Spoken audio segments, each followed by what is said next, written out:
time to start.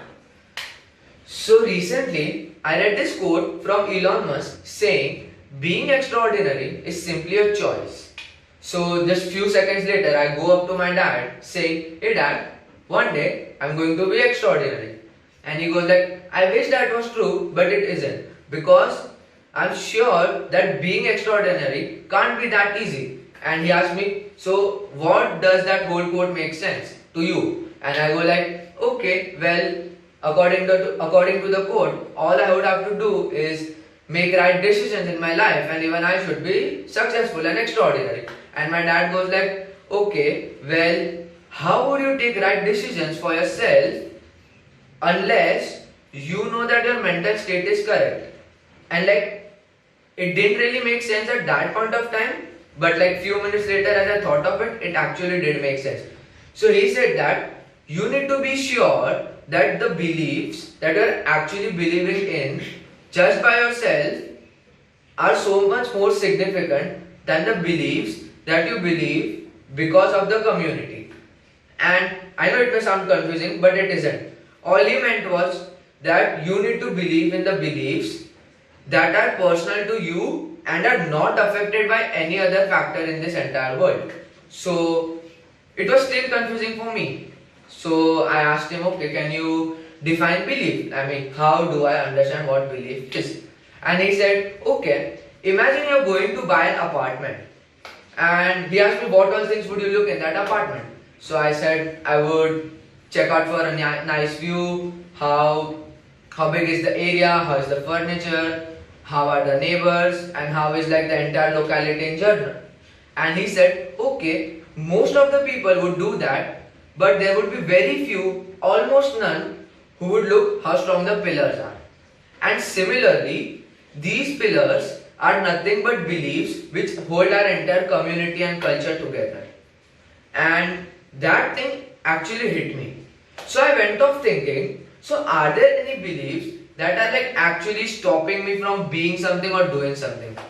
So last week in Thursday, I had my exam. So on Wednesday, what I decided was I would go sit study at 4 p.m. And as I went to my study desk, it was already like 4:01 or 4:02. And I was like, oh, damn it, I just missed my target of 4 p.m. I would start again at 4:30 or 5. I mean, how big of a difference does it make? And that mentality is what was being experienced by most of my friends when I asked them.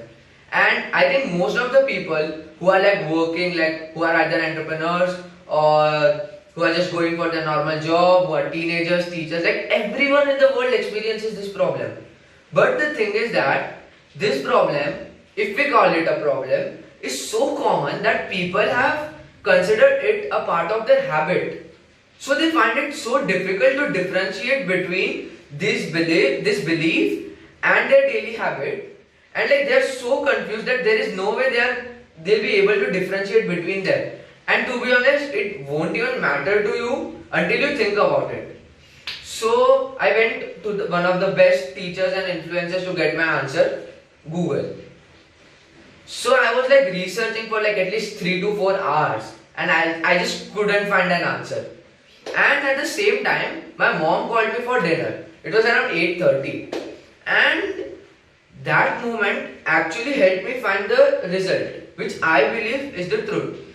We are surrounded by these, what I try to call them as specific timings in our culture, that there is no way we can differentiate them between just the regular timing. So what I mean to say is, our school starts at specific timing, like at 7, 7:30, 8, whatever. We go to work at specific timing. We go to bed at specific timing. Tell me, have you heard anyone saying it's 11:53 and I need to go to bed ASAP? Like, no, why would anyone do that? That's just an awkward timing. And we consider it awkward because it's not part of specific timing, as I said. So similarly, I had various encounters with these beliefs in my life. So one day, my dad bought me new skates and I just really loved them. But what happened at the same day was, few neighbors were present at my house and they just directly looked into my eyes. I was 8 years old and they told me, we just saw a kid who fell off those exact same skates and he got 2 fractures. And like for an 8-year-old me, I was like scared. I didn't want to go near those skates, even though I loved them, just because their explanation had set a base belief in my mind that if I go on those skates, I am going to get a fracture. And like that was stuck so deep inside my brain, there was no way my dad could get me out of it.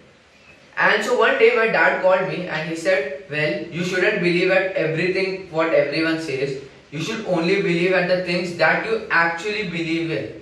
And like for an 8-year-old me, it never made sense. But like now since I've grown up, it actually made sense.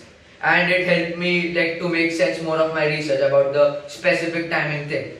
And one more scenario that I observed recently was from a YouTuber named Vsauce. So what he basically did was, he gathered various characters or he gathered various people, and what he made them do was, he took them to a small room, and what was present was just a button over there and a bill and an area from where a dollar bill would come out after every 30 seconds. The catch was that people who were being interviewed in this research, they didn't knew that this bill was going to come out after every 30 seconds. So what one lady did was, as she entered the room, she just started messing around with the button. And what happened is, when she pressed the button 10 times, according to her, a dollar bill came out at the very first time. But technically, that dollar bill was coming out every 30 seconds. It was just set like that way. But in her mind, what she thought was that her pressing the button 10 times made the bill come out. And that's what created an instantaneous belief in her mind, and like she would never come out of it. So like for 5 seconds, trust me, she was just going on pressing the button 10 times and thinking that that makes the dollar bill come out. Well, it actually sounds funny, but that's what most of us do when we're out in life. Like in every phase of life, you might find yourself being pulled by these natural forces, like you are being either pulled or pushed towards your goal in your life. And these natural forces are nothing but your beliefs. Now these beliefs might be created just for an instance, as I give you an example from that YouTuber, or they might be just preset from your childhood, and you may find it so difficult to get rid of them because you just cannot differentiate them between those kind of beliefs and your normal thoughts. So like this is now a whole different set of problem, and I'm trying my best to get out of this. Are you?